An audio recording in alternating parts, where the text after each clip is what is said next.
உலக தமிழ் சொந்தங்கள் அனைவருக்கும் காலை வணக்கம். இப்போ பார்த்திங்கன்னா போர் நடந்துகிட்டு இருக்குது. ஈரான் ஈராக் போர் நடந்துகிட்டு இருக்குது. அதனால் எல்லா நாடுகளுக்கும் பாதிப்பு தான். அதனால் தயவு செஞ்சு அந்த போரை நிப்பாட்டுங்க. அது எதுக்கு இந்த போருன்னு தெரில.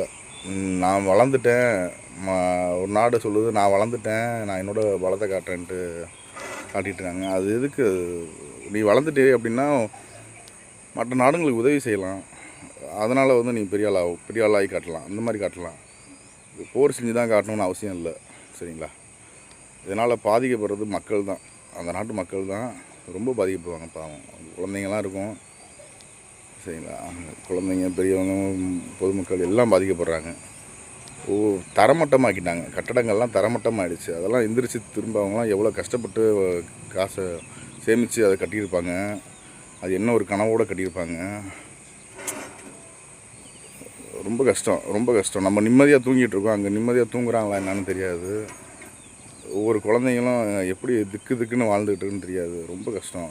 அதனால் தயவு செஞ்சு அதை கொஞ்சம் நிப்பாட்டிட்டு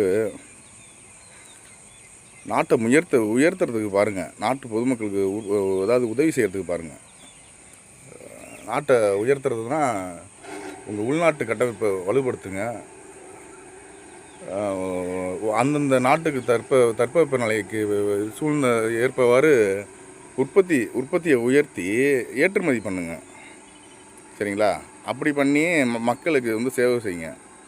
அதை விட்டுவிட்டு நான் பெரிய ஆளா, நீ பெரிய ஆளா, நான் வளர்ந்துட்டேன் அப்படின்னு மற்ற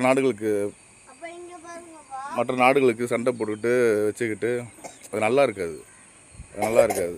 அது நல்லது அல்ல, சரிங்களா? தமிழில் ஒரு பழமொழி இருக்குது, வினை விதைத்தவன் வினை அறுப்பான், சரிங்களா? வினை விதைத்தவன் வினை அறுப்பான் அப்படின்னா என்ன செஞ்சானோ அதை தான் திரும்ப ரிட்டன் வரும்.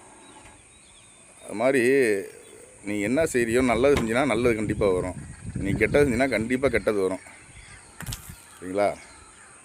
அதனால் நல்லதே செய்யுங்க, நல்லதே நடக்கும். தயவு செஞ்சு அது போரை நிப்பாட்டுங்க. என்னோட குழந்தை பாருங்கள். அதனால் ஒவ்வொரு அங்கெல்லாம் அவ்வளோ குழந்தைங்க பாதிக்கப்பட்டிருக்கு. பாவமாக இருக்குது, பார்க்குறதே பாவமாக இருக்குது. அதனால் அது வேணாம். அது போரை நிப்பாட்டி உயர்த்துறதுக்கு வழியை பாருங்கள். பெரிய நாடு நான் தான் பெரிய ஆள் ஆகிட்டேன் அப்படின்ட்டு இடத்துல இப்படி ஆடக்கூடாது.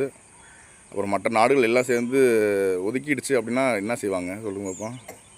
அவங்க மற்ற நாடுகளுக்கு பொருளாதார தடை விதிக்கிறாங்க. எல்லா நாடுகளும் சேர்ந்து பொருளாதார தடை அவங்களுக்கு வச்சாங்கன்னா, ஏற்றுமதி இறக்குமதி இல்லைன்னா